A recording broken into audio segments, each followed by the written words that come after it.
ಮೂರು ಅರ್ಥಗಳು ಅಂತ ಹೇಳಿದೆ ಹಿಂದೆ. ಒಂದು ಪ್ರಸಿದ್ಧ ಅರ್ಥ, ಇನ್ನೊಂದು ಅಂಶಾರ್ಥ ಅಥವಾ ನೈರುಕ್ತಾರ್ಥ, ಇನ್ನೊಂದು ಆಧ್ಯಾತ್ಮಿಕವಾದ ಅರ್ಥ. ಈ ಮೂರು ಅರ್ಥಗಳು ಇದು ಬರೀ ಒಂದು ಟೂರ್ ಡಿ ಫೋರ್ಸ್ ಅಂತಾರೆ ಇಂಗ್ಲೀಷ್ನಲ್ಲಿ.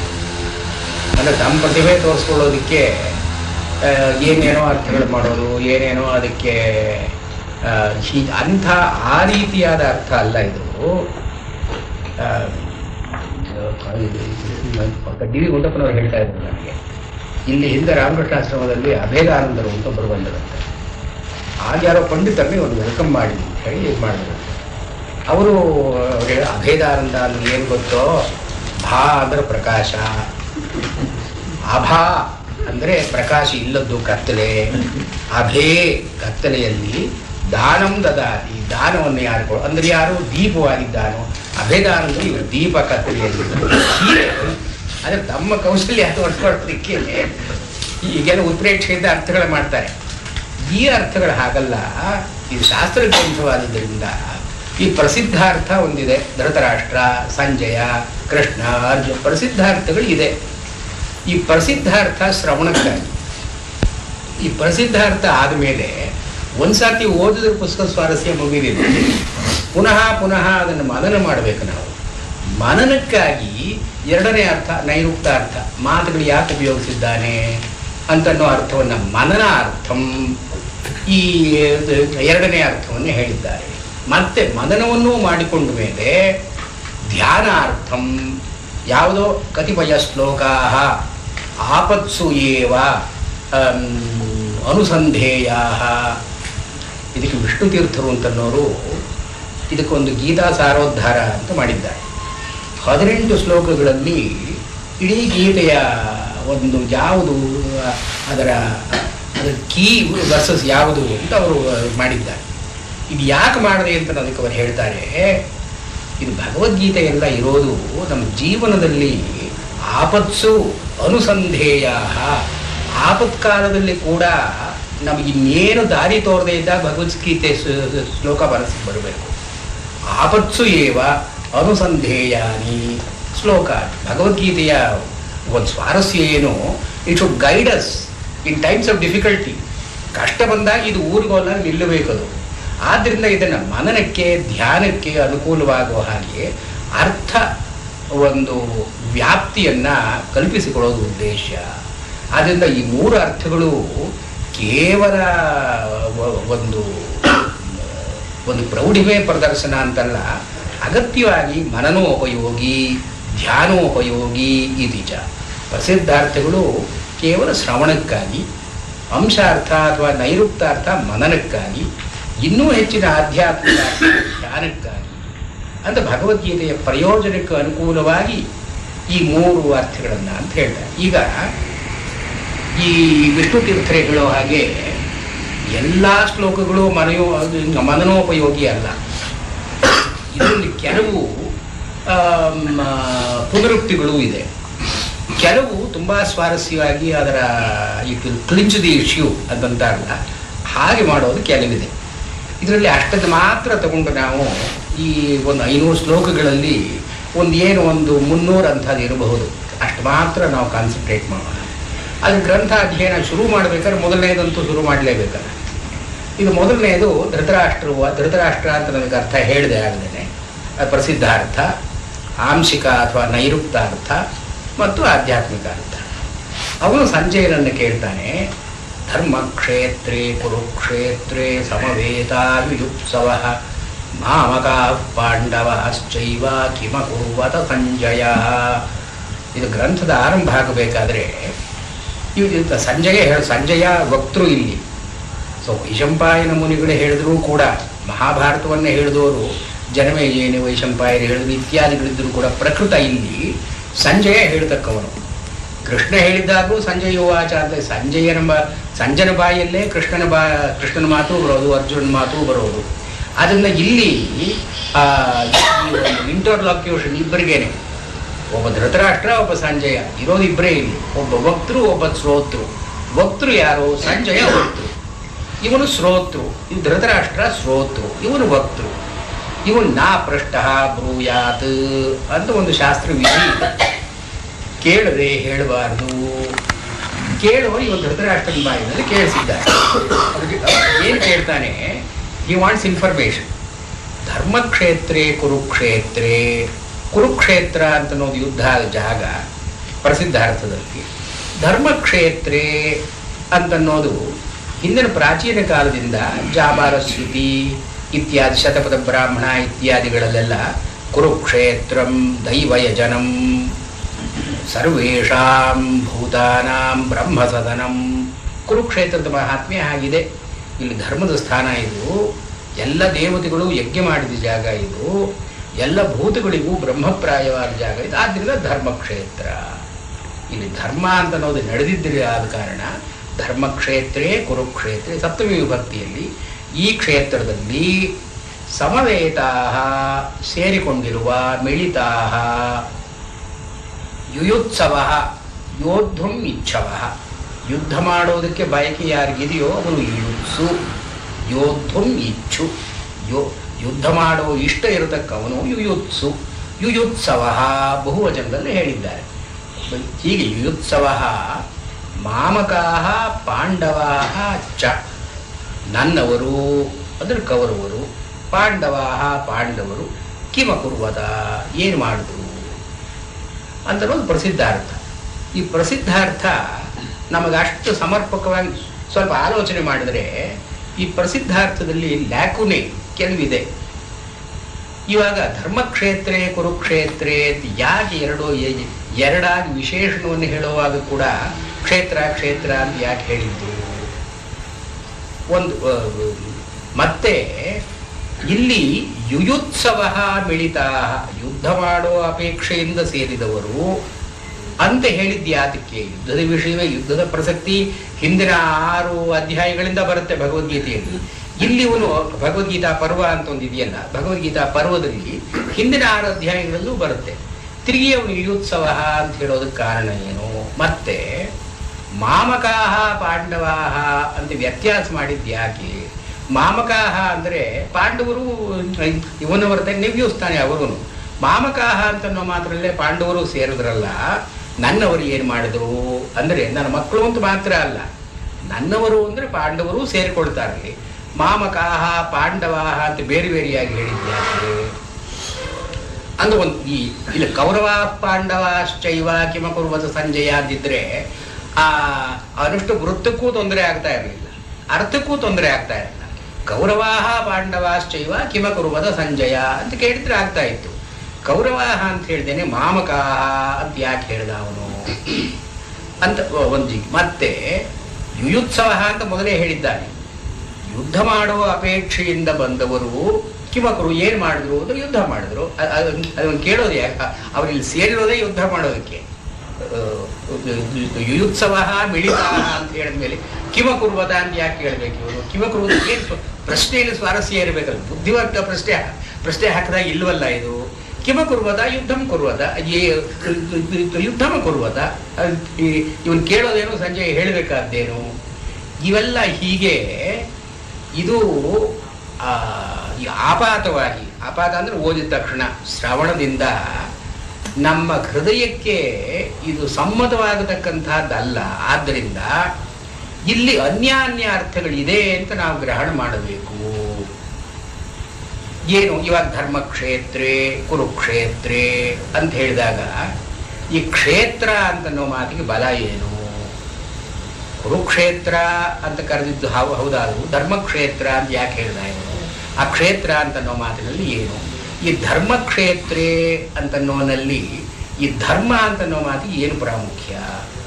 ಶಂಕರಾಚಾರ್ಯರು ತಮ್ಮ ಭಾಷ್ಯದಲ್ಲಿ ಇಡೀ ಭಗವದ್ಗೀತೆಯ ಉದ್ದೇಶ ಏನೋ ಪ್ರವೃತ್ತಿ ನಿವೃತ್ತಿ ಧರ್ಮಗಳನ್ನು ಹೇಳೋದಕ್ಕೆ, ವೇದೋಕ್ತವಾದಂಥ ಧರ್ಮದ್ವಯ ಯಾವುದಿದೆ ಅದನ್ನೇ ಹೇಳೋದೇ ಭಗವದ್ಗೀತೆ ಕೆಲಸ ಅಂದುಬಿಟ್ರು ಅವರು. ಅವ್ರು ಜ್ಞಾನಯೋಗ ಕರ್ಮಯೋಗ ಅಂತ ಅಲ್ಲಿ ಏನು ಹೇಳಿಲ್ಲ. ಅವರು ಆರಂಭ ಮಾಡ್ತಾ ಶಂಕರಾಚಾರ್ಯರು ಏನು ಹೇಳಿದ್ರು, ಈ ಭಗವದ್ಗೀತೆಯ ಉದ್ದೇಶ ಏನು? ಧರ್ಮವನ್ನು ಹೇಳೋದು ಭಗವದ್ಗೀತೆಯ ಉದ್ದೇಶ. ಧರ್ಮ ಈಸ್ ದಿ ಚೀಫ್ ವಿಷಯ ಹಿಯರ್ ಅಂತ ಶಂಕರಾಚಾರ್ಯರೇ ಹೇಳಿದ್ರು. ಅದಕ್ಕೆ ಕೆಲವು ಈ ಕಾಕುಗಳಿರುತ್ತೆ, ಮಧುಸೂದನ ಸರಸ್ವತಿಗಳು ಈಗ ಒಂದು ಸ್ವಲ್ಪ ಚಾತುರ್ಯ ಉಪಯೋಗಿಸ್ತಾರೆ. ಅವರು ಮಧುಸೂದನ ಸರಸ್ವತಿಗಳು ಒಂದು ಭಾಷ್ಯ ಬರೆದಿದ್ದಾರೆ. ಅವರೇನು ಹೇಳ್ತಾರೆ, ಈ ಧರ್ಮ ಅಂತ ಆಚಾರ್ಯರು ಸುಮ್ಮನೆ ಹೇಳಿಲ್ಲ, ಅವರು ಉಪಕ್ರಮೋಪಸಂಹಾರವನ್ನು ಇಟ್ಟುಕೊಂಡವರು ಹೇಳಿದ್ದಾರೆ. ಈ ಧರ್ಮಕ್ಷೇತ್ರೇ ಕುರುಕ್ಷೇತ್ರೇ ಅಂತನೋ ಆ ಗೀತೆ ಎಲ್ಲ ಆರಂಭವಾಗುತ್ತೆ ಧರ್ ಅಂತನೋ ಮಾತಿನಿಂದ ಅಂತನೋ ಸಿಲಬಲ್, ಈ ಅರ್ಧಾಕ್ಷರದಿಂದ ಆರಂಭವಾಗುತ್ತೆ ಧರ್ಮ. ಕಡೆಯಲ್ಲಿ ಅವನು ಯತ್ರ ಯೋಗೇಶ್ವರ ಪಾರ್ಥೋ ಯತ್ರ ಯೋಗೇಶ್ವರ ಕೃಷ್ಣೋ ಯತ್ರ ಪಾರ್ಥೋ ಧನುರ್ಜಯ ಧನುರ್ಧರ, ಅಲ್ಲಿ ತತ್ರ ಶ್ರೀಹಿ ವಿಜಯ ಭೂತಿ ಧ್ರುವ ನೀತಿ ಮತಿರ್ ಮಮ, ಅಲ್ಲಿ ಮಾ ಅಂತ ಕಡೆಯಲ್ಲಿ ಮುಗಿಯುತ್ತೆ. ಮೊದಲನೇ ಸಿಲಬಲ್ ಧರ್, ಕಡೆಯದು ಮಾ ಧರ್ಮ.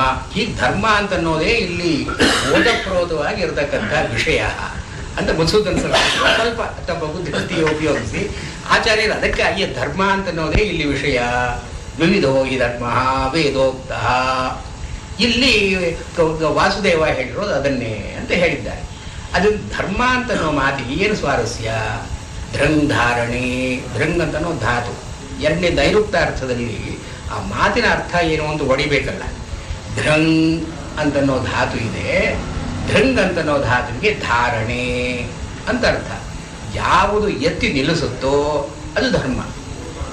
ಈ ಧರ್ಮ ಎಲ್ಲಿ ಅವಿದ್ಯಮಾನ ಇಲ್ಲದೇ ಇದ್ದದ್ದು ಉತ್ಪದ್ಯತೆ ಉಂಟಾಗುತ್ತೆಯೋ ಮತ್ತು ವಿದ್ಯಮಾನ ವೃದ್ಧಿಂಗಚ್ಚತಿ ಇತಿ, ಎಲ್ಲಿ ಇಲ್ಲದೇ ಇರೋ ಧರ್ಮ ಉಂಟಾಗುತ್ತೆಯೋ ಇರೋ ಧರ್ಮ ಹೆಚ್ಚುತ್ತೆಯೋ ಅದು ಧರ್ಮಕ್ಷೇತ್ರ.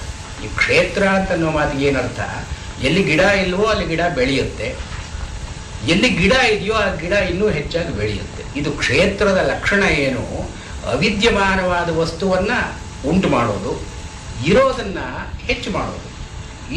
ಇದು ಕ್ಷೇತ್ರದ ಕೆಲಸ. ಇದು ಧರ್ಮಕ್ಷೇತ್ರವಾದದ್ದರಿಂದ ಇಲ್ಲಿ ಧರ್ಮ ಅಂತನ್ನೋದನ್ನ ಉಂಟು ಮಾಡ್ತಾನೆ, ಇಲ್ಲದೇ ಇರೋ ಧರ್ಮ ಉಂಟು ಮಾಡ್ತಾನೆ, ಮತ್ತು ಇದ್ದ ಧರ್ಮ ಹೆಚ್ಚುತ್ತೆ ಇಲ್ಲಿ. ಆದ್ದರಿಂದ ಇದು ಧರ್ಮಕ್ಷೇತ್ರ. ಈ ಕ್ಷೇತ್ರ ಅಂತನ್ನೋ ಮಾತಿಗೆ ಎರಡು ಧಾತುಗಳಿದೆ. ಕ್ಷಿ ಅಂತ ಒಂದು, ತ್ರೈ ರಕ್ಷಣೆ ರಕ್ಷಣ ಅಂತ ಒಂದು. ಇಲ್ಲಿ ಧರ್ಮ,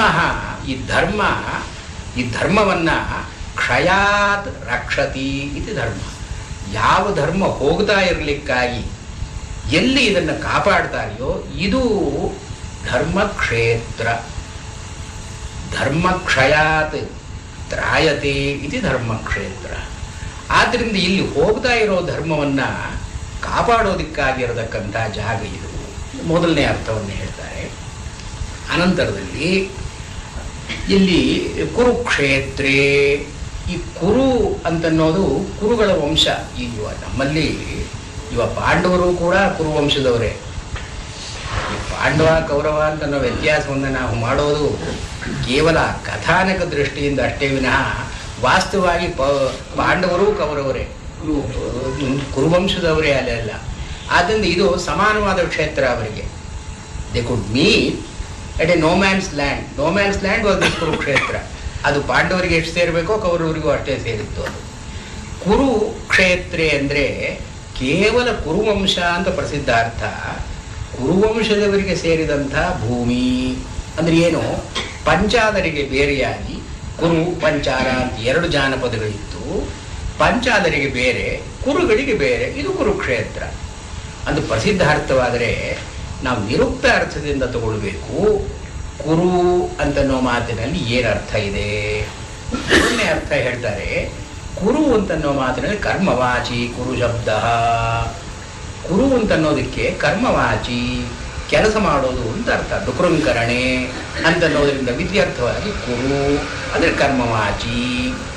ಈ ಕರ್ಮ ಎಲ್ಲಿ ಆಗುತ್ತೆಯೋ, ಎಲ್ಲಿ ಉತ್ಪತ್ತಿಯಾಗುತ್ತೆಯೋ ಅದು ಕುರುಕ್ಷೇತ್ರ.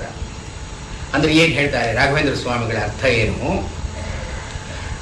ಕುರು ಶಬ್ದೋ ಕರ್ಮವಾಚಿ ತಸ್ಯ ಕ್ಷೇತ್ರಮುತ್ಪತ್ತಿ ಸ್ಥಾನಂ ನೃಶರೀರಂ ತತ್ರೈವ ಸ್ವರ್ಗಾದಿ ಸಾಧನ ಕರ್ಮೋದ್ಭವಾತ್.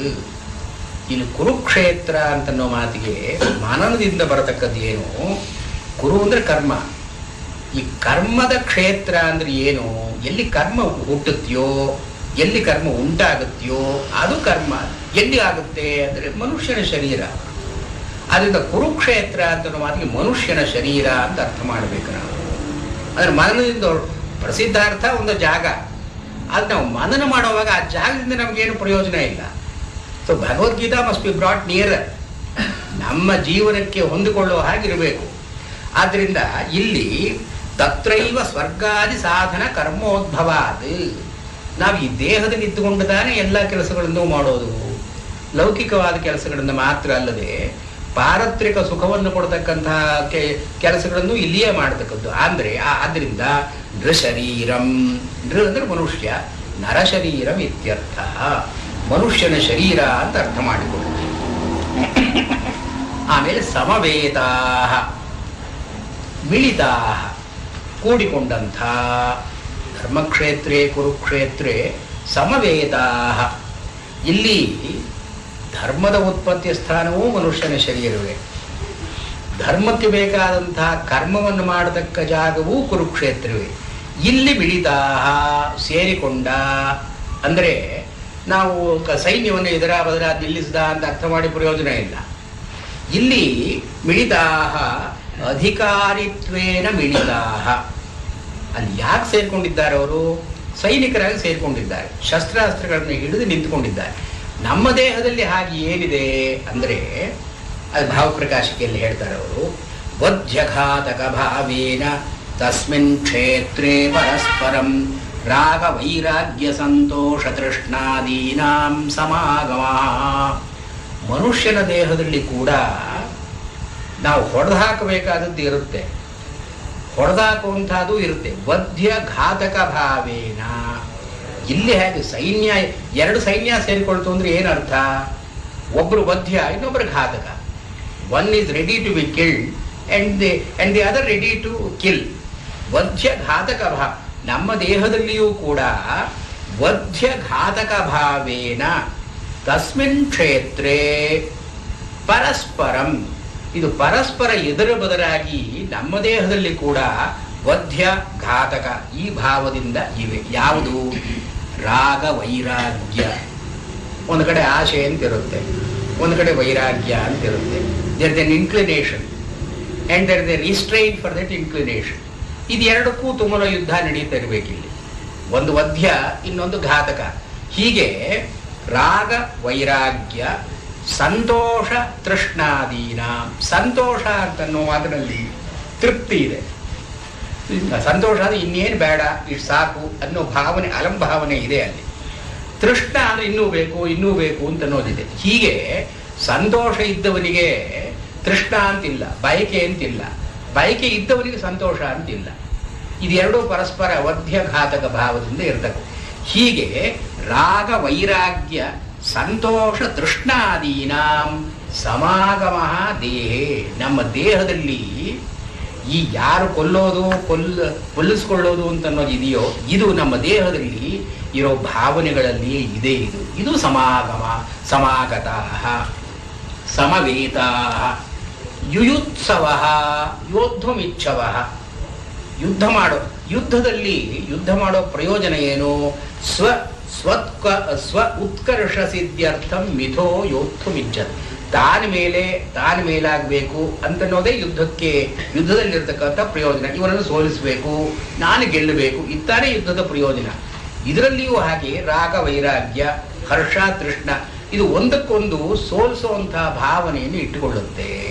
ರಾಗ ಇದ್ದಾಗ ವೈರಾಗ್ಯವನ್ನು ಹೊಡೆದು ಹಾಕಬೇಕು, ವೈರಾಗ್ಯ ಇದ್ದಾಗ ರಾಗವನ್ನು ಹೊಡೆದು ಹಾಕಬೇಕು, ಸಂತೋಷ ಇದ್ದಾಗ ತೃಷ್ಣೆ ಇದ್ದಾಗ ಸಂತೋಷ. ಹೀಗೆ ಪರಸ್ಪರಂ ಮಿಥಃ ಇದು ಜೊತೆಯಲ್ಲಿ ಯೋದ್ಧಮಿಚ್ಛ. ಮತ್ತೆ ಮಾಮಕಾಹ ಇಲ್ಲಿ ಹೇಳಿದ್ರು, ನೈರುಕ್ತಾರ್ಥ ಅಂತ ಹೇಳಿದ್ರಲ್ಲ. ಮಾಮಕಾಹ ಪಾಂಡವಾಹ ಅಂತನ್ನೋ ಮಾತನ್ನ ಧೃತರಾಷ್ಟ್ರ ಉಪಯೋಗಿಸಿದಾಗ ಪ್ರಸಿದ್ಧಾರ್ಥ ಹೊಂದೋಲ್ಲ. ಮಾಮಕಾಹ ಅಂತನ್ನೋ ಮಾತ್ರಲ್ಲೇ ಪಾಂಡವಾಹ ಸೇರಿಕೊಳ್ತಾರೆ. ಮಾಮಕಾಹ ಅಂತ ಇವನು ಪ್ರತ್ಯೇಕವಾಗಿ ಹೇಳಿ ಪಾಂಡವರನ್ನ ನಿರ್ದೇಶನ ಮಾಡಿದ ಮೇಲೆ ಈ ಮಾಮಕಾಹ ಅಂತನ್ನೋ ಮಾತು ಇನ್ನೇನೋ ಅರ್ಥ ಇರಬೇಕು, ಇನ್ನೇನೋ ಇಂಗಿತ ಇರಬೇಕು. ಏನಿರಬಹುದು? ಮಾತನ್ನು ಒಡೆದು ನೋಡಿ.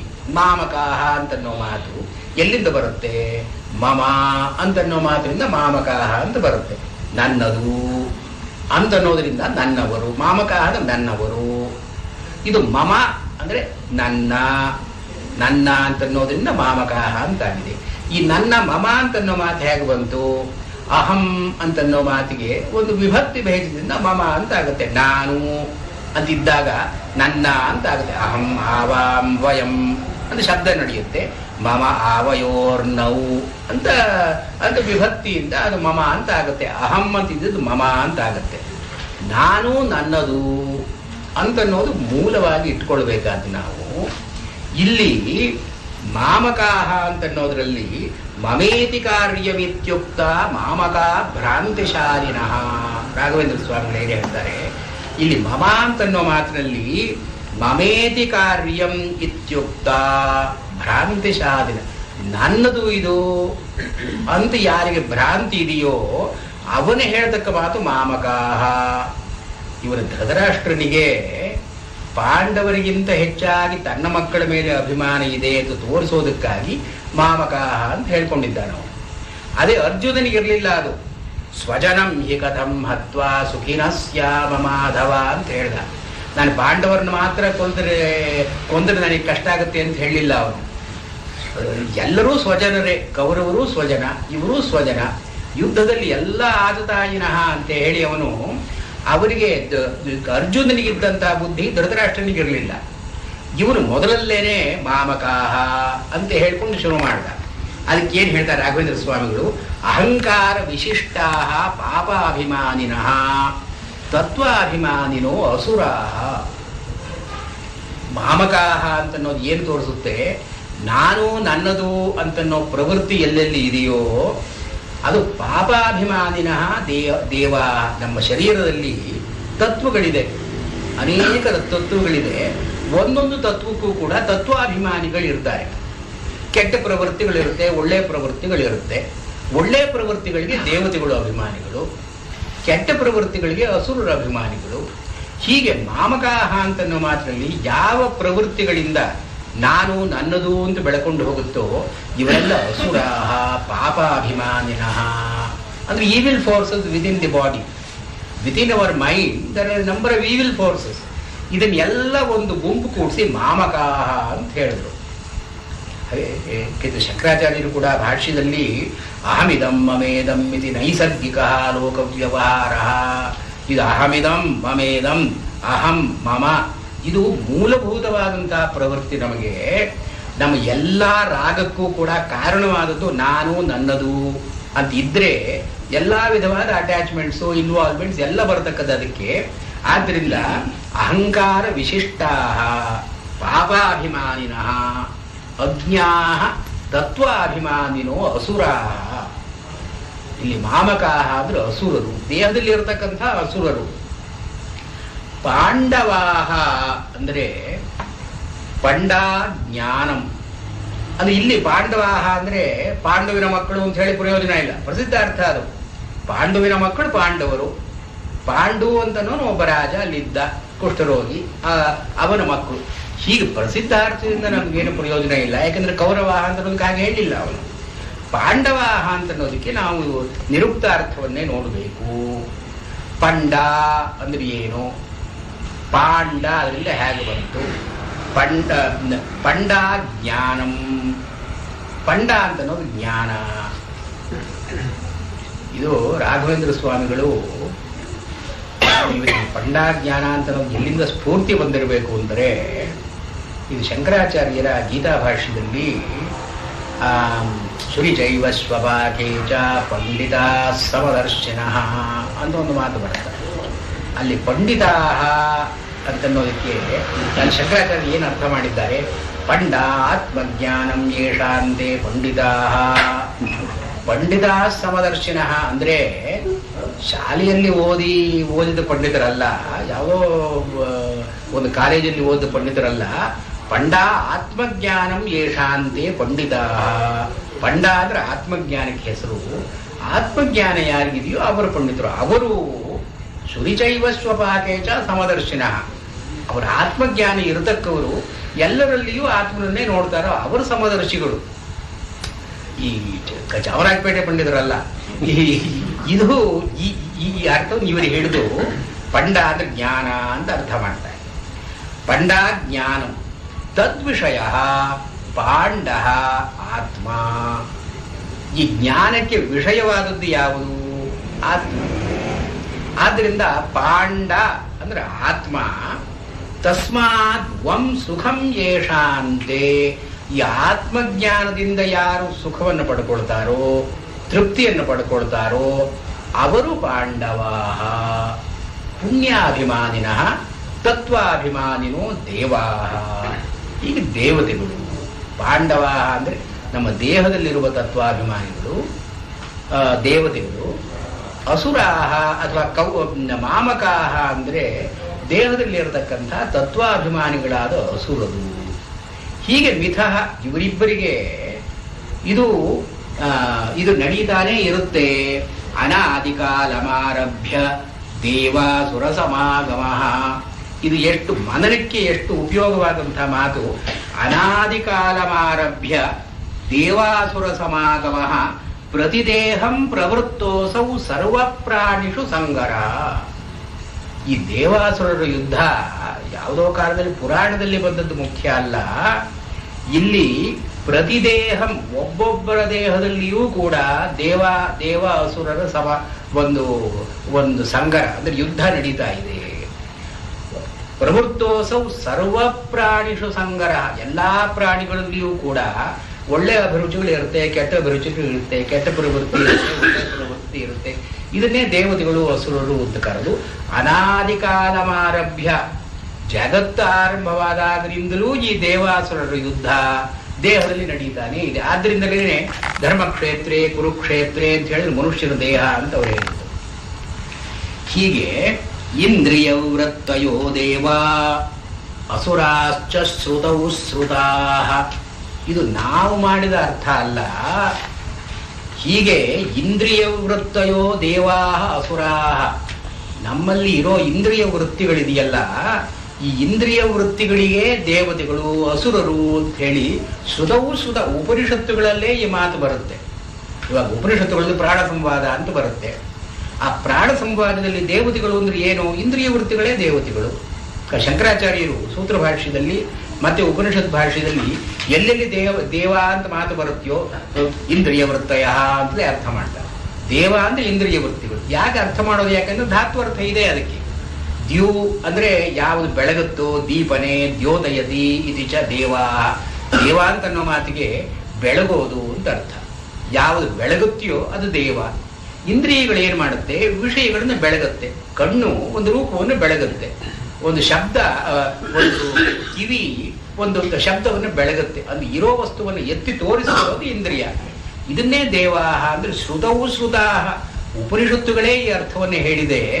ದೇವತೆಗಳು ಅಂದ್ರೆ ಇಂದ್ರಿಯ ವೃತ್ತಿಗಳು ಅಂತನ್ನೋದು. ಇಂದ್ರಿಯ ವೃತ್ತಯೋ ದೇವಾ ಅಸುರಾಶ್ಚ ಶ್ರುತೌ ಶ್ರುತಾಹ. ಶಾಸ್ತ್ರಾನುಗಾ ಸುರಾ ಪ್ರೋಕ್ತ ಸ್ವಾಭಾವಿಕ್ಯಸ್ತಥಾಸುರಾ. ಇಲ್ಲಿ ಏನ್ ತೋರಿಸ್ತಾರೆ ಮಾತ್ರ ಸ್ವಾಮಿಗಳು? ಈ ಇಂದ್ರಿಯ ವೃತ್ತಿಗಳು ನ್ಯೂಟ್ರಲ್. ಅದು ಒಳ್ಳೆಯದು ಆಗ್ಬೋದು, ಕೆಟ್ಟದ್ದು ಆಗ್ಬೋದು. ಇವಾಗ ಕಣ್ಣಿಂದ ಒಂದು ವಿಷಯ ನೋಡ್ತೀವಿ, ಆ ವಿಷಯ ಕಣ್ಣು ನ್ಯೂಟ್ರಲ್. ಅದಕ್ಕೆ ಒಂದು ಬಯಕೆ ಅಂತಿಲ್ಲ. ಇದು ಬೇಕು ನನಗೆ ಅಂದ್ರೆ ಕಣ್ಣಿನ ತಪ್ಪಲ್ಲ, ಅದು ಮನಸ್ಸಿನ ತಪ್ಪೋದು. ಇದು ಕೆಟ್ಟದು ಅಂತಂದ್ರೆ ಕಣ್ಣು ಕೆಟ್ಟದು ಅಂತ ಹೇಳೋಲ್ಲ, ಮನಸ್ಸು ಕೆಟ್ಟದು ಅಂತ ಹೇಳುತ್ತೆ. ಇಲ್ಲಿ ಏನ್ ಹೇಳ್ತಾರೆ ಇವರು? ಈ ಇಂದ್ರಿಯ ವೃತ್ತಿಗಳು ಸುರರೂ ಹೌದು, ಅಸುರರೂ ಹೌದು. ಆ ದೇವತೆಗಳು ಬೇಕಾದರೂ ಆಗಬಹುದು, ರಾಕ್ಷಸರು ಬೇಕಾದರೂ ಆಗಬಹುದು. ಶಾಸ್ತ್ರಾನುಗಾಹ ಸುರಾ ಪ್ರೋಕ್ತಾ. ಯಾವುದು ಒಂದು ಶಾಸ್ತ್ರ ಅಂದ್ರೆ ಒಂದು ಕೋಡ್ ಆಫ್ ಕಾಂಡಕ್ಟ್, ಇದನ್ನ ಇಟ್ಟುಕೊಂಡು ಇಂದ್ರಿಯ ವೃತ್ತಿಗಳು ನಡೆದರೆ ಇದನ್ನ ದೇವತೆಗಳು ಅಂತ ಕರಿತೀವಿ ನಾವು. ಶಾಸ್ತ್ರಾನುಗಾಹ ಸುರಾ ಪ್ರೋಕ್ತಾ ಸ್ವಾಭಾವಿಕ್ಯಸ್ತಥಾ ಅಸುರಾ. ಸ್ವಭಾವ ಸಿದ್ಧವಾಗಿ ಅಂದ್ರೆ ಏನು? ಈ ಮೇಲಿನ ನಿಯಂತ್ರಣ ಏನಿಲ್ಲದೇನೆ, without any censorship from the mind, things which happen naturally. ಪ್ರಾಕೃತರು ತಮಗೇನು ಬೇಕು ಅಂದಾಗ ತಿಂತಾರೆ, ಬೇಕಾದನ್ನು ತಿಂತಾರೆ, ಎಲ್ಲಿ ಇದ್ರು ಅಲ್ಲಿ ತಿಂತಾರೆ. ಇದು ಸ್ವಾಭಾವಿಕ್ಯ. ಹಸಿವಾದ್ರೂ ತಿಂತಾರೆ. Instinctive and natural, without any restrain, cultural control ಇಲ್ಲದೇನೆ, ಅನ್ಕಲ್ಚರ್ ಅಂದರೆ ಅನ್ಮಾಡ್ಯುಲೇಟೆಡ್. ಸ್ವಾಭಾವಿಕ್ಯ ತಥಾ ಅಸುರಾ, ಎಲ್ಲೆಲ್ಲಿ ಇಂದ್ರಿಯ ವೃತ್ತಿಗಳು ಹೀಗೆ ಸ್ವಭಾವ ಸಿದ್ಧವಾಗಿ ನಡ್ಕೊಂಡು ಹೊರಟೋಗುತ್ತೆಯೋ ಇದನ್ನೆಲ್ಲ ನಾವು ಅಸುರರು ಅಂತ ಹೇಳ್ತೀವಿ. ಮನಸ್ಸಿಗೆ ಬಂದದ್ದೇ ಮಾತಾಡ್ತಾನೆ ಅವನು, ಅಸುರ ಅಂತ ಅರ್ಥ. ಇದು ಮಾತಾಡಬೇಕೋ ಬಿಡಬೇಕೋ ಸ್ವಲ್ಪ ಔಚಿತ್ಯ ಮಾಡಿ ನೋಡಿದ್ರೆ ಅವನು ದೇವ. ಹೀಗೆ ಇಂದ್ರಿಯ ವೃತ್ತಿಗಳಲ್ಲಿ ಶಾಸ್ತ್ರಾನುಗಾಹ ಸುರಾ ಪ್ರೋಕ್ತ ಸ್ವಾಭಾವಿಕ್ಯ ತಥಾ ಅಸುರಾ, ಸ್ವಭಾವ ಸಿದ್ಧವಾದ ಪ್ರವೃತ್ತಿಗಳು ಶಾಸ್ತ್ರದ ಹಿಡಿತ ಇಲ್ಲದೇನೆ ಇರತಕ್ಕಂಥದ್ದು. ಸ್ವಾಭಾವಿಕ್ಯಸ್ತಮೋ ರೂಪ ಇಂದ್ರಿಯಾಣಾಂ ಪ್ರವೃತ್ತಯ, ಎಲ್ಲಿ ಸ್ವಾಭಾವಿಕವಾದ ಪ್ರವೃತ್ತಿಗಳು, ಇದರಲ್ಲಿ ಕೇವಲ ಒಂದು ಕ್ರಿಯಾತ್ಮಕವಾಗಿರ್ತಕ್ಕಂಥದ್ದು. ಪ್ರವೃತ್ತಾ ಶಾಸ್ತ್ರ ಸಿದ್ಧಾರ್ಥ ಪ್ರಕಾಶ ವಿಭವಾಯತ. ಇದು ತಮಸ್ಸು ಅಂತನ್ನೋ ಮಾತಿಗೆ ಎರಡು ಅರ್ಥ ಇದೆ. ಇವಾಗ ಸತ್ವ ಅಂತನ್ನೋ ಮಾತಿಗೆ ಬೆಳಕು ಅಂತ ಅರ್ಥ, ಜ್ಞಾನ ಅಂತ ಅರ್ಥ. ರಜಸ್ಸು ಅಂತನ್ನೋ ಮಾತಿಗೆ ಕ್ರಿಯೆ ಅಂತ ಅರ್ಥ, ಕೆಲಸ ಅಂತ ಅರ್ಥ, ಅಥವಾ ಭಾವಗಳು ಅಂತ ಅರ್ಥ. ತಮಸ್ಸು ಅಂತ ಅನ್ನೋದಕ್ಕೆ ಏನು ಹೇಗೆ ಡಿಫೈನ್ ಮಾಡ್ತಾರೆ? ಯಾವುದು ಸತ್ವಕ್ಕೆ ಪ್ರತಿಘಾತವಾಗುತ್ತೋ, ರಜಸ್ಸಿಗೆ ಪ್ರತಿಘಾತವಾಗುತ್ತೋ ಅದು ತಮಸ್ಸು. ಈ ತಮಸ್ಸಿಗೆ ಪ್ರತ್ಯೇಕವಾದ ಲಕ್ಷಣ ಇಲ್ಲ.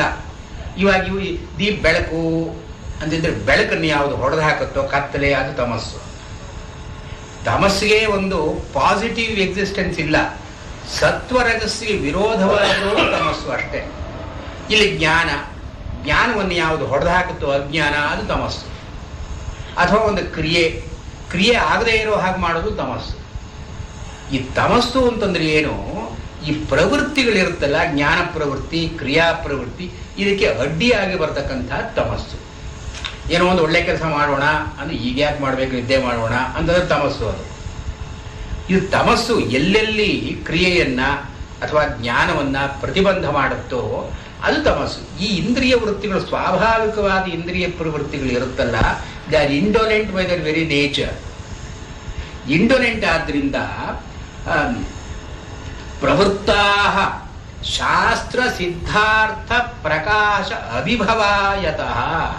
ಆದ್ದರಿಂದ ನಮ್ಮದು ಏನು ಸೂಪರ್ ಈಗೋ ಇದ್ದು, ನಮ್ಮದು ಏನು ಶಾಸ್ತ್ರವನ್ನು ಓದಿ ಸೆನ್ಸಾರ್ಶಿಪ್ ಮಾಡಿಕೊಂಡ್ರೂ ಕೂಡ it will drag them in the natural path. ಇದಕ್ಕಾಗಿಯೇ ಶಾಸ್ತ್ರವನ್ನು ಎಷ್ಟು ಓದಿದ್ರೂ ಕೂಡ ಅವರು ತಾವು ಹಿಡಿದು ಚಾಳಿ ಬಿಡೋಲ್ಲ. ಯಾಕಂದ್ರೆ ತಮಸ್ಸು ಮುಖ್ಯವಾಗಿರುತ್ತೆ ಅಲ್ಲಿ. ಹೀಗೆ ಪ್ರವೃತ್ತಾ ಶಾಸ್ತ್ರ ಸಿದ್ಧಾರ್ಥ ಪ್ರಕಾಶ, ಇವನ್ ಬೆಳಕು ಕಾಟಿ, he chooses the good, he knows what is good but he chooses what is bad. ಇದು ಈ ತಮಸ್ಸು ಅಂತ ಅನ್ನೋದ್ರ ಕೆಲಸ. ನಮ್ಮ ಇಂದ್ರಿಯ ಪ್ರವೃತ್ತಿಗಳು ಹೀಗೆ ಹೋಗತಕ್ಕದ್ದು. ಶಾಸ್ತ್ರಾನುಗಾಸುರಾಸ್ತತ್ರ ಶಾಂತಿ ದಾಂತಿ ಪುರಸ್ಸರಾ. ಆದ್ರೆ ಇದನ್ನ ಸುರಾಹ ತತ್ವಾಭಿಮಾನಿಗಳು, ಪುಣ್ಯಾಭಿಮಾನಿಗಳಿದ್ದಾರಲ್ಲ, ಇವರು ಏನ್ ಮಾಡ್ತಾರೆ ಅಂದ್ರೆ ಶಾಂತಿ ದಾಂತಿ ಪುರಸ್ಸರ.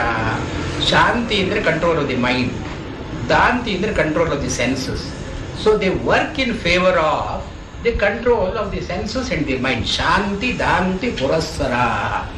ಭ್ರಾಂತಿ ಸಿದ್ಧ ಪ್ರವೃತ್ತೀನಾಂ ಆಸುರೀಣಾಂ ಕ್ಷಯಾವಹ.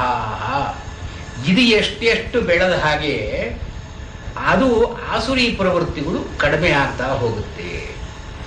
ಹೀಗೆ ಇಲ್ಲಿ ಮಾಮಕಾಹ ಪಾಂಡವಾಹ ಅಂತನ್ನುವಾಗ ದೈವಿ ಆಸುರಿ ಅಂತ ತೋರಿಸೋದು. ಇದು ಎರಡು ಪ್ರವೃತ್ತಿಗಳು. ಇಲ್ಲಿ ಮುಂದೆ ಹೇಳ್ತಾರೆ, ಪ್ರತಿಪಾದ್ಯ ಪರಂ ಬ್ರಹ್ಮ ಭಾರತೆ ವೇದ ಸಂಗ್ರಹೇ ತಜ್ಞಾನ ಸಾಧನಂ ಧರ್ಮ ಪ್ರತಿಪಾದ್ಯೋ ಮುನೇರ್ಮತಃ. ಮಧ್ವಾಚಾರ್ಯರ ಪ್ರಕಾರ ಈ ಭಗವದ್ಗೀತೆ ಭಾರತ ಅಂತನ್ನೋದರ ಒಂದು ಭಾಗ.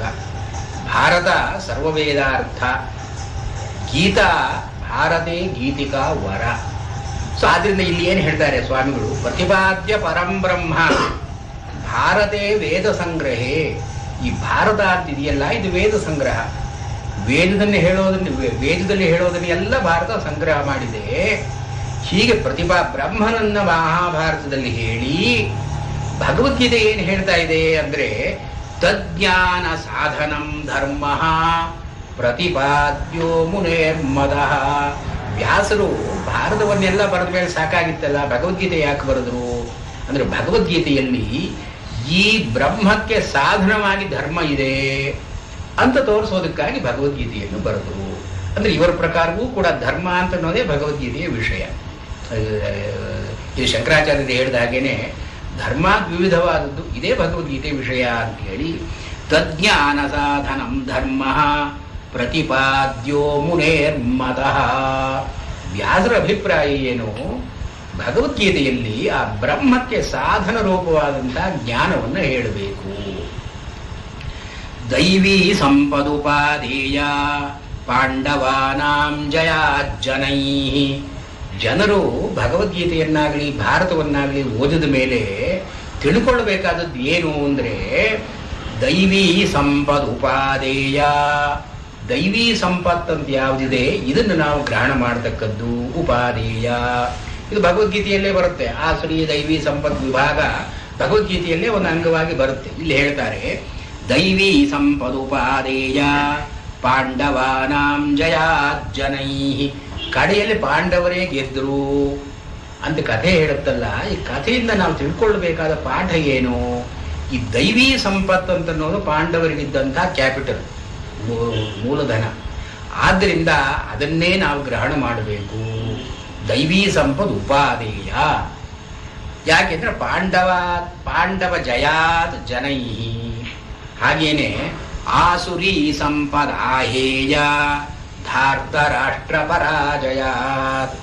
ಈ ಧೃತರಾಷ್ಟ್ರದ ಮಕ್ಕಳಾದ ಕೌರವರು ಸೋಲನ್ನು ಹೊಂದಿದಲ್ಲ, ಹಾಗೆ ಜಗತ್ತಿನಲ್ಲಿ ಯಾವತ್ತಿದ್ರೂ ಕೂಡ ದೈವೀ ಸಂಪತ್ತು ಗೆಲ್ಲುತ್ತೆ, ಆಸುರಿ ಸಂಪತ್ತು ಸೋಲುತ್ತೆ.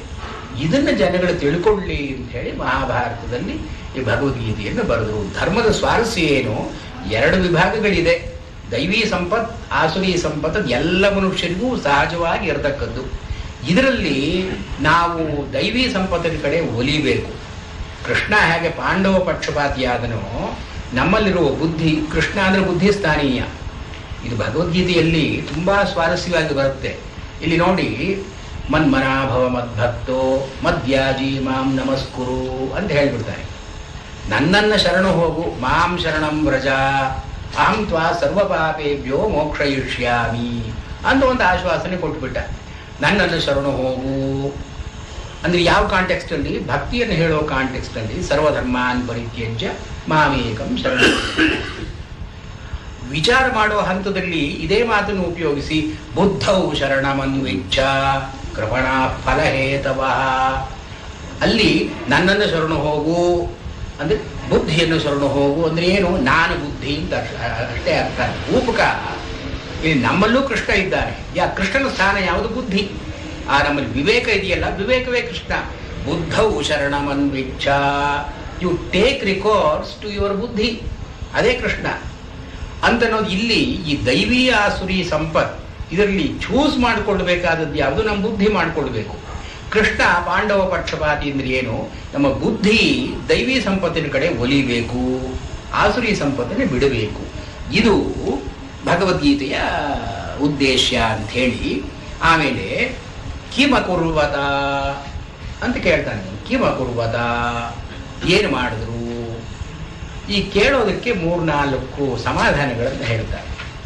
ಏನು ಯುದ್ಧ ಮಾಡೋ, ಇವತ್ತು ಯುದ್ಧ ಮಾಡಬೇಕು ಅಂತ ಬಂದವರು ಇಲ್ಲೇನು ಮಾಡಿಯಾರೋ? ಯುದ್ಧವನ್ನೇ ಮಾಡಿಯಾರೋ ಅಂತ ಅಲ್ಲದೇನೆ ಇದು ಧರ್ಮಕ್ಷೇತ್ರ. ಇದು ಪಾಂಡವರೇನೋ ಧರ್ಮಿಷ್ಠರು. ಕದಾಚಿತ್ ಒಂದು ವೇಳೆ ಈ ಕ್ಷೇತ್ರಕ್ಕೆ ಬಂದಾಗ ಏನು ಹಿಂಸೆ ಮಾಡೋದು ನಾವು? ಅವರಿಗೆ ರಾಜ್ಯ ಬೇಕು ಅಂತಾರೆ, ನಮಗೇನಂಥ ಆಸೆ ಇಲ್ಲ, ಅವರೇ ಇಟ್ಕೊಳ್ಳಿ ಅಂತ ಹೇಳಿ ತಾವೇನೇ ಯುದ್ಧವನ್ನು ನಿಲ್ಲಿಸಿಬಿಡಬಹುದು. ಏನು ನಿಲ್ಲಿಸಿದ್ರು ಹಾಗೆ ಧೃತರಾಷ್ಟ್ರನ ಶಂಕೆ. ಅದು ಪಾಂಡವರೇ did withdraw from the fight. ಇವಾಗ ನಮ್ಮಲ್ಲೂ ಎಷ್ಟು ಜನ ಮಾಡ್ತಾ ಇಲ್ಲ, ಅವರಿಗೆ ಬೇಕಾ ಇಟ್ಕೊಳ್ಳಿ, ಅವರು ನನಗೆ ಬೇಡ. ಈ ಒಂದು ವಿಭಾಗ, ಆಸ್ತಿ ವಿಭಾಗದಲ್ಲಿ ಕೆಲವರು ಹೀಗೂ ವರ್ತನೆ ಮಾಡೋದು ಉಂಟಲ್ಲ, ಅವ್ರಿಗೆ ಬೇಕೋ ಇಟ್ಕೊಳ್ಳಿ, ಅದು ನನಗೆ ಬೇಡ.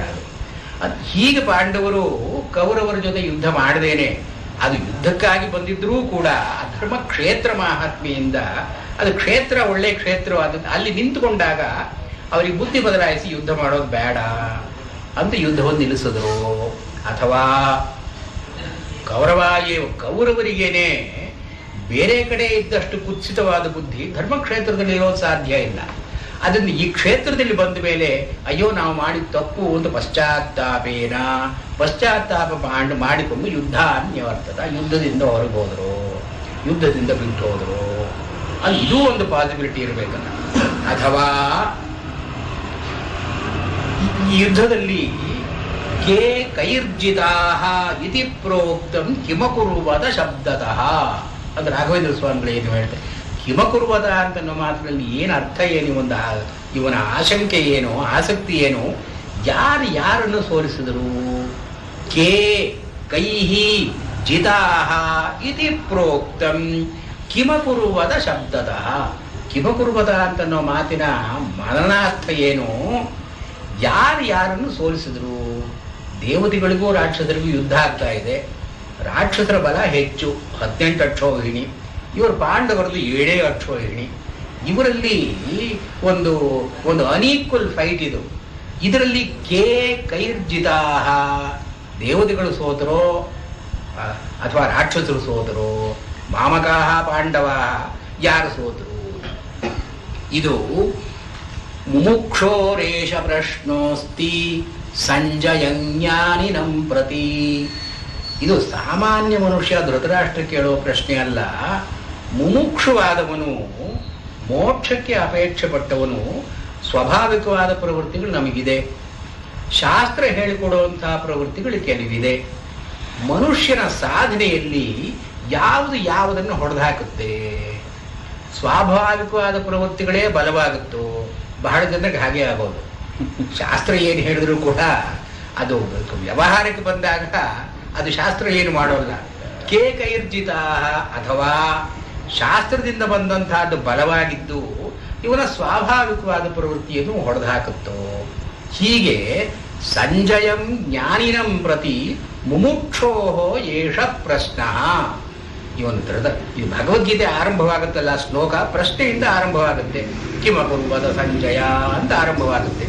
ಈ ಆರಂಭ ಏನು, ಮುಮುಕ್ಷುವಾದವನು ಇವನಿಗೆ ಹಿ ವಾಂಟ್ಸ್ ಟು ನೋ ಯಾವುದು ಯಾರನ್ನು ಗೆಲ್ಲುತ್ತೆ. ಇವಾಗ ದೈವಿ ಸಂಪತ್ತಿದೆ, ಆಸುರಿ ಸಂಪತ್ತಿದೆ. ಇದರ ಜೊತೆಯಲ್ಲಿ ಒಂದು ಸಮರ ನಡೆದಾಗ ಯಾರನ್ನು ಗೆಲ್ತಾರೆ, ಗೆಲ್ಲೋ ವಿಧಾನ ಏನು, ಇದು ಏಷ ಪ್ರಶ್ನ ಜ್ಞಾನಿನಂ ಪ್ರತಿ. ಸಂಜಯ ಅಂದ್ರೆ ಸಮ್ಯಕ್ ಜಯತಿ ಇತಿ ಸಂಸಾರಂ ಸಂಜಯ. ಯಾರು ಎಲ್ಲ ಸಂಸಾರವನ್ನು ಚೆನ್ನಾಗಿ ಗೆದ್ದಿರ್ತಾನೋ ಅವನು ಸಂಜಯ. ಸಮ್ಯಕ್ ಜಾನಾತಿ ಇತಿ ಚ ಸಂಜಯ. ಆದ್ದರಿಂದ ಇವನು ಈ ಸಂಜಯನನ್ನ ಮುಮುಕ್ಷುವಾದವನು ಕೇಳತಕ್ಕಂಥ ಪ್ರಶ್ನೆ ಇದು. ಅದಕ್ಕಾಗಿ ಅದಯೇವ ಉಪಸಂಹಾರೇ, ಇವನು ಈ ಪ್ರಶ್ನೆ ಆರಂಭವಾದ್ದಕ್ಕೇನೆ ಅಲ್ಲಿ ಕಡೆಯಲ್ಲಿ ಹೇಳಿದ ಅವನು ಸಂಜಯೋಕ್ತಿ ಉಪಸಂಹಾರೆ, ಕಡೆಯಲ್ಲಿ ಹೇಳಿದ ಯತ್ರ ಯೋಗೇಶ್ವರ ಕೃಷ್ಣ ಯತ್ರ ಪಾರ್ಥೋ ಧನುರ್ಧರ.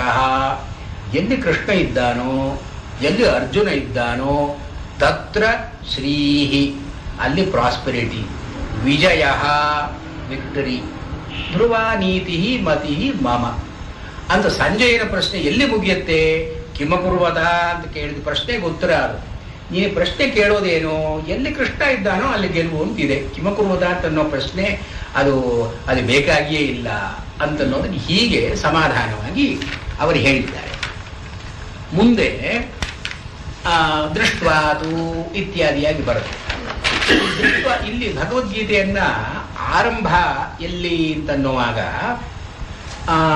1ನೇ ಅಧ್ಯಾಯದಲ್ಲಿ 18ನೇ ಶ್ಲೋಕದಿಂದ ರಾಘವೇಂದ್ರ ಸ್ವಾಮಿಗಳು ಸ್ವಲ್ಪ ಅಲ್ಲಿವರೆಗೆ ಅವರು ಈ 3 ವಿಧವಾದ ಅರ್ಥಗಳನ್ನು ಹೇಳೋಲ್ಲ.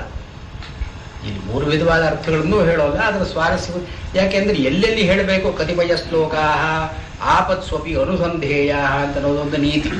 ಎಲ್ಲಕ್ಕೂ ಹೇಳ್ಕೊಳ್ತಾ ಹೋಗಲ್ಲ. ಹೀಗವರು ಯಾವ ಶ್ಲೋಕಗಳನ್ನು ನಾವು ಮನನ ಮಾಡಬೇಕೋ, ಯಾವ ಶ್ಲೋಕಗಳು ಆಪತ್ತಿನಲ್ಲಿ ನಮಗೆ ಸಹಾಯವಾಗುತ್ತೋ ಇಂಥ ಶ್ಲೋಕಗಳಿಗೆ ಮಾತ್ರ ಈ 3 ವಿಧವಾದ ಅರ್ಥಗಳನ್ನು ಹೇಳಿದ್ದಾರೆ. ಅವರ ಪ್ರಕಾರ ಈ ಭಗವದ್ಗೀತೆಯಲ್ಲಿ ಸ್ವಾರಸ್ಯವಾದ ಭಾಗ ಏನು?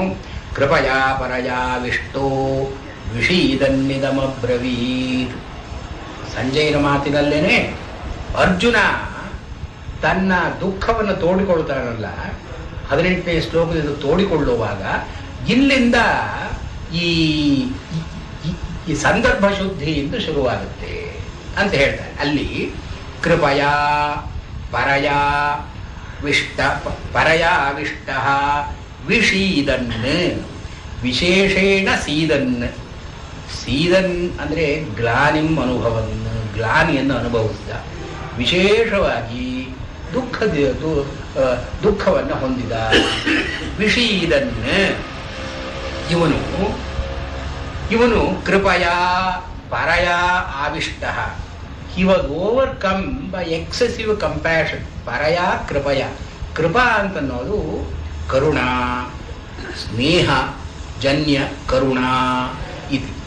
ಯಾರ ಮೇಲಾದರೂ ನಮಗೆ ಪ್ರೀತಿ ಇದ್ದು ಆ ಪ್ರೀತಿಯಿಂದ ಒಂದು ಕಂಪ್ಯಾಷನ್ ಅಂತ ಬಂದರೆ ಕರುಣಾ, ಅದನ್ನು ಕೃಪಾ ಅಂತ ಕರೀತಾರೆ. ಇದು ರಾಘವೇಂದ್ರ ಸ್ವಾಮಿಗಳ ಅರ್ಥ. ಸ್ನೇಹಜನ್ಯ ಕರುಣಾ. ಈ ಕೃಪಾ ಅಂತನ್ನೋ ಮಾತು ಮುಖ್ಯವಾದದ್ದು ಅಂತ ಯಾಕೆ ತೋರಿಸ್ತಾರೆ? ತಿರುಗಿ ಕೃಷ್ಣ ತನ್ನ ಮಾತನ್ನು ಶುರು ಮಾಡಬೇಕಾದ್ರೆ ಕೃಪಯಾ ತಂ ತಥಾ ಕೃಪಯಾ ವಿಷ್ಟಂ ಅಶ್ರುಪೂರ್ಣಾಕುಲೇಕ್ಷಣಂ. ಅವನಿಗೆ ಕೃಷ್ಣ ಹೇಳಿದ, ಅರ್ಜುನ ಹೇಳಿದ ಅಂತನ್ನೋ ಮಾತಿಗೂ ಕೃಪಯಾ ಪರಯಾ ವಿಷ್ಟ ಇಲ್ಲಿ ಬಂತು. ಅಲ್ಲೂ ಕೃಷ್ಣ ಮಾತನ್ನು ಶುರು ಮಾಡಬೇಕಾದ್ರೂ ಕೂಡ ತಂ ತಥಾ ಕೃಪಯಾ ವಿಷ್ಟಂ ಅಶ್ರುಪೂರ್ಣಾಕುಲೇಕ್ಷಣಂ ವಿಷೀದಂತವಿದಂ ವಾಕ್ಯಂ ಉವಾಚ ಮಧುಸೂದನ. ಅರ್ಜುನರಿಗೆ ಈ ಮಾತನ್ನು ಹೇಳಿ, ಆದ್ರಿಂದ ಈ ಕೃಪಾ ಅಂತನ್ನೋ ಮಾತಿನ ಸ್ವಾರಸ್ಯ ಇದೆ. ಇದು ನಮಗೆ ಸುಮ್ಮನೆ ಓದ್ತಾ ಇದ್ರೆ ಅರ್ಥವಾಗಲ್ಲ. ಹೀಗೆ when these things are brought to our attention, ಇಲ್ಲೂ ಕೃಪಾ ಅಂತಿದೆ, ವಿಷಾದ ಅಂತಿದೆ, ಅಲ್ಲೂ ಕೃಪಾ ವಿಷಾದ, ಮಾತ್ರ ಏನೋ ಸ್ವಾರಸ್ಯ ಇರಬೇಕು. ಇಲ್ಲಿ ಕೃಪಾ ಅಂತನ್ನೋ ಮಾತಿಗೆ ರಾಘವೇಂದ್ರ ಸ್ವಾಮಿಗಳು ಏನು ಅರ್ಥ ಮಾಡ್ತಾರೆ? ಮೋಹದಿಂದ ಉಂಟಾದದ್ದು. ಆ ರಾಘವೇಂದ್ರ ಸ್ವಾಮಿ ಮಾತು ಏನಿದೆ ಅಂದರೆ ವಿಷಾದೋ ನಾಮ, ಇಲ್ಲಿ ಕೃಪಯಾ ವಿಷೀದನ್ ಎರಡನ್ನು ಸೇರಿಸ್ಕೊಂಡಿದ್ದಾರೆ. ಕೃಪಯಾ ಪರಯಾ ವಿಷ್ಟ ವಿಷೀದನ್. ಅವನಿಗೆ ದುಃಖ, ತುಂಬ ದುಃಖವಾಯಿತು. ಆ ದುಃಖಕ್ಕೆ ಕಾರಣ ಏನು? ಈ ಕೃಪಾ ಅಂತನ್ನೋದು ಇಟ್ ಪೊಸೆಸ್ಡ್ ಹಿಮ್. ಆವಿಷ್ಟ ಅಂದರೆ ಬೇರೆದಕ್ಕೆ ಅವಕಾಶ ಕೊಡದೆ ಅವನನ್ನು ವಶ ಮಾಡಿ, ಆವೇಶ ಅಂತೀವಲ್ಲ ನಾವು, ಏನು ಆವೇಶ ಬಂದಿದೆ ಅಂದರೆ ಇನ್ನೇನು ಅವನಿಗೆ ಗಮನದಲ್ಲೇ ಇಲ್ಲ. ಇದು ಆವಿಷ್ಟ ಅಂದರೆ ಆಸಮಂತಾತ್, ಎಲ್ಲ ಕಡೆಯಿಂದಲೂ ಇವನನ್ನು ಹಿಡ್ಕೊಂಡ್ಬಿಟ್ಟಿದೆ. ಅದು ದಯ್ಯ ಬಿಡಿದಿದೆ ಅಂತಾರಲ್ಲ, ಅದು ಇದು ಕೃಪಯಾ ಪರಯಾ ವಿಷ್ಟ. ಇದರಿಂದ ಫಲ ಏನು? ವಿಷೀದನ್, ಅವನಿಗೆ ವಿಷಾದ ಅಂತ ಬಂದಿದೆ. ರಾಘವೇಂದ್ರ ಸ್ವಾಮಿಗಳು ಹೇಳ್ತಾರೆ, ವಿಷಾದೋ ನಾಮ ಮೋಹ ನಿಮಿತ್ತಾತ್ ಶೋಕಾತ್. ಮೋಹ ನಿಮಿತ್ತಾತ್, ಇದು ಸರಿಯಾದ ತಿಳುವಳಿಕೆಯಿಂದ ಬಂದಂಥದ್ದಲ್ಲ, ಮೋಹದಿಂದ ಬಂದಂಥ. ಶೋಕಾತ್ ಮನೋ ದೌರ್ಬಲ್ಯಂ, it's a weakness of the mind. ಇಲ್ಲಿ ಇವನಿಗೆ ಬಂದದ್ದು ನಾಟ್ ಎ ಲಾಡಬಲ್ ಇಮೋಷನ್. ಕೃಪಯಾ ಇಷ್ಟೊಂದು ಕಂಪ್ಯಾಷನ್ ಬಂದಲ್ಲ ಇವನಿಗೆ, ಅಹಿಂಸಾವೃತಕ್ಕೆ ಇನ್ನೇನು ಬೇಕು ಅಂತ ಹೇಳೋದಲ್ಲ. ಇಲ್ಲಿ ಹೇಳ್ತಾರೆ ಅದು ಹಾಗೊಂದು ಬಂದಿದ್ರೆ ವಿಷಾದ ಅಂತಿರಲಿಲ್ಲ ಅವನಿಗೆ. ಈ ಕೃಪಾ ಇಫ್ ಇಟ್ ವಾಸ್ ಜಸ್ಟಿಫೈಡ್, ಇವಾಗ ಜ್ಞಾನಿಗೂ ಒಂದು ಕೃಪಾ ಅಂತಿದೆ. ಇವಾಗ ವ್ಯಾಸರಿ ಪುಸ್ತಕ ಬರೀಬೇಕಾದ್ರೆ ಸರ್ವ ಪ್ರಾಣಿನಾಂ ಹಿತಾನುಕಂಪಯ ಅಂತ ಬರೀತಾರೆ. ಅಂದ್ರೆ ಏನು? ಎಲ್ಲ ಪ್ರಾಣಿಗಳು ಒಳ್ಳೇದಾಗ್ಲಿ, ಆ ಪ್ರಾಣಿಗಳು ದುಃಖ ಪಡ್ತಾ ಇರಲ್ಲ, ಅಯ್ಯೋ ಒಂದು ಮರುಗಿ ಇಂಥ ಶಾಸ್ತ್ರ ಗ್ರಂಥಗಳನ್ನು ಬರೆದ್ರು. ಶಂಕರಾಚಾರ್ಯರು ಉಪನಿಷತ್ತಿನ ವಿಷಯವಾಗಿ ಹೇಳ್ತಾರೆ, ಮಾತಾ ಇವ, ತಾಯಿ ತನ್ನ ಮಗುವಿನ ಮೇಲೆ ಎಷ್ಟು ಪ್ರೀತಿಯಿಂದ ಅದು ಕೆಟ್ಟೋಗದೆ ಇರಲಿ ಅಂತ ಕಾಪಾಡ್ತಾಳೋ, ಹಾಗೆಯೇ ಜನಗಳ ಹಾಳಾಗದೆ ಇರಲಿ ಅಂತ ಉಪನಿಷತ್ತುಗಳನ್ನು ಮಾಡಿದ್ದಾರೆ ಅಂತ ಆಚಾರ್ಯ. ಇದು ಕೃಪಾ ಅಂತಿದ್ರೆ ವಿಷಾದ ಅಂತ ಬರೋಲ್ಲ ಅಲ್ಲಿ. Even if he fails, he will have the satisfaction of having done his duty.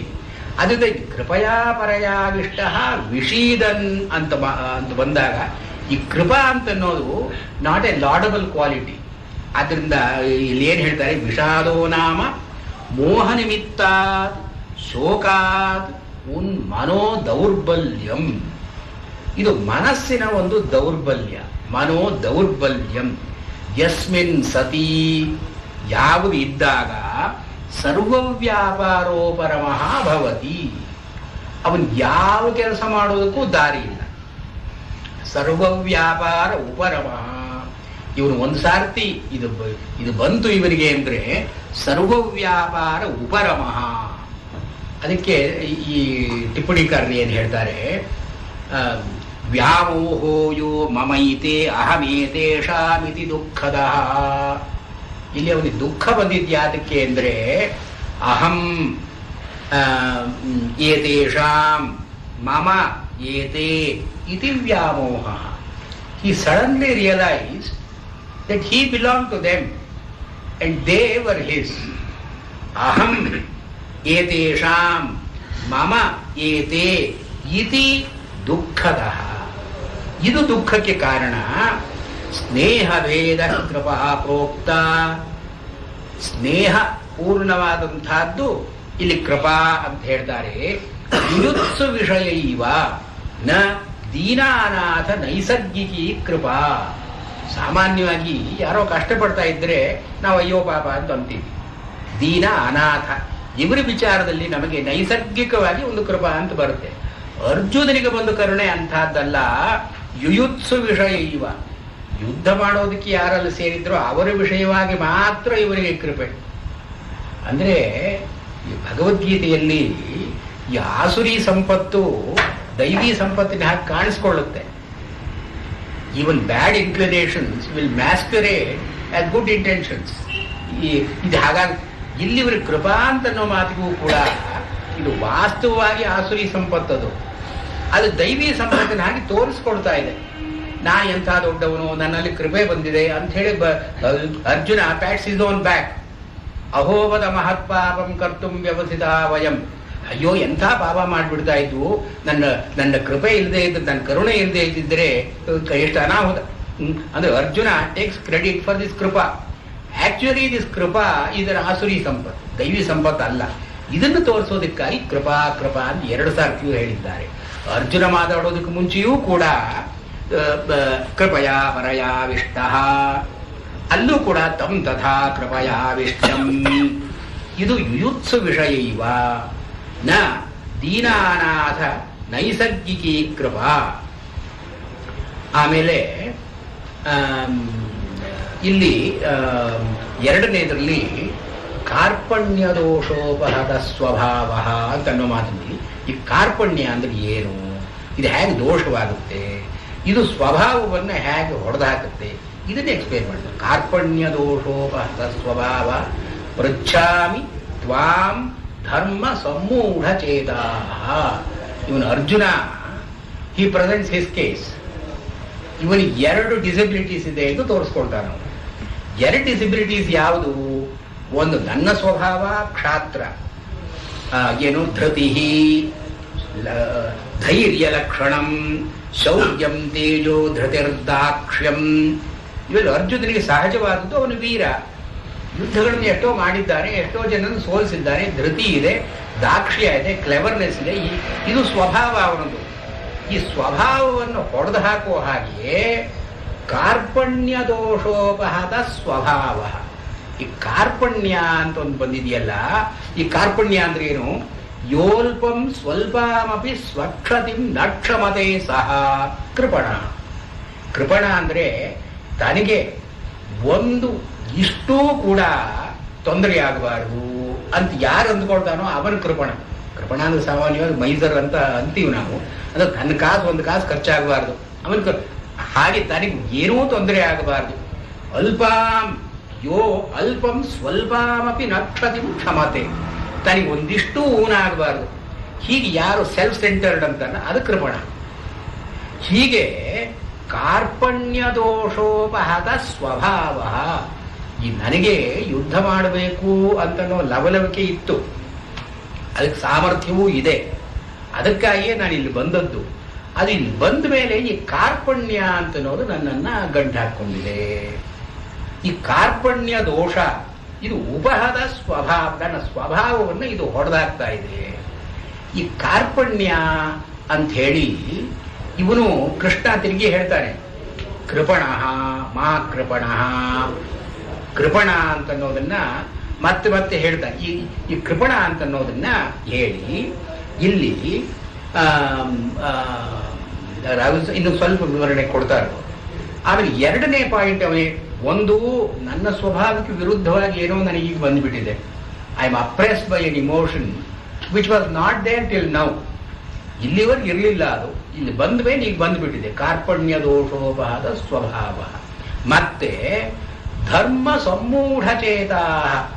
ಇದು ಧರ್ಮ ಅಂತ ಅನ್ನೋದು ನನಗೂ ನಿನಗೆಷ್ಟು ಎಲ್ಲರಿಗೂ ಎಷ್ಟು ಪ್ರಿಯವೋ ನನಗೂ ಧರ್ಮ ಅಂತ ಅಷ್ಟು.